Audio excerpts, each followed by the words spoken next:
মানবে ইনশাল্লাহ, ইনশাল্লাহ মানবে। আমরা যথেষ্টভাবে ইনস্ট্রাকশন দিয়েছি, চেষ্টা করছি। এখন দেখেন উপস্থিতির উপর ডিপেন্ড করে জনজোয়ার যদি চলে আসে সেটাকে আমরা কিভাবে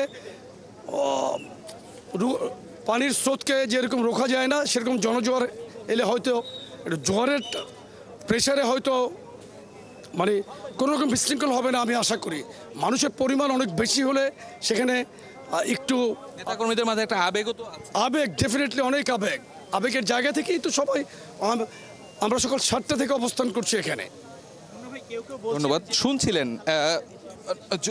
যুব দলের সভাপতি যিনি রয়েছেন আব্দুল মোনায়েম মুন্না, তিনি যেমনটি বলছিলেন যে নেতাকর্মীদের তারা যে নির্দেশনা দিয়েছেন রাস্তার দুধারে দাঁড়িয়ে নেত্রীকে অভ্যর্থনা জানানোর, সে বিষয়ে আসলে নেতাকর্মীদের মধ্যে যে আবেগ আসলে কাজ করছে তাতে কতটা সেই নির্দেশনা তারা মানাতে পারবেন সে বিষয়ে আসলে তারা অনেকটাই সন্দিহান। তারপরও তারা চেষ্টা করে যাবেন এবং তারা আসলে অপেক্ষা করছেন কখন নাগাদ বিএনপি চেয়ারপারসনকে বহনকারী সেই বিমান এয়ার অ্যাম্বুলেন্সটি হযরত শাহজালাল আন্তর্জাতিক বিমানবন্দরে এসে পৌঁছাবে এবং পৌঁছানোর পরে এখান থেকে সেই গুলশানের ফিরোজা পর্যন্ত যেই তার গাড়িবহর যাবে সেই বহরের অপেক্ষায় নেতাকর্মীরা রয়েছেন। এখানে আমরা দেখতে পাচ্ছি শুধু নেতাকর্মীরা এই নন, এখানে বাংলাদেশ বিমানের কিছু কর্মীকেও আমরা দেখতে পাচ্ছি। তারা বিএনপির দলীয় এবং জাতীয় পতাকা সহকারে এখানে এসে দাঁড়িয়েছেন।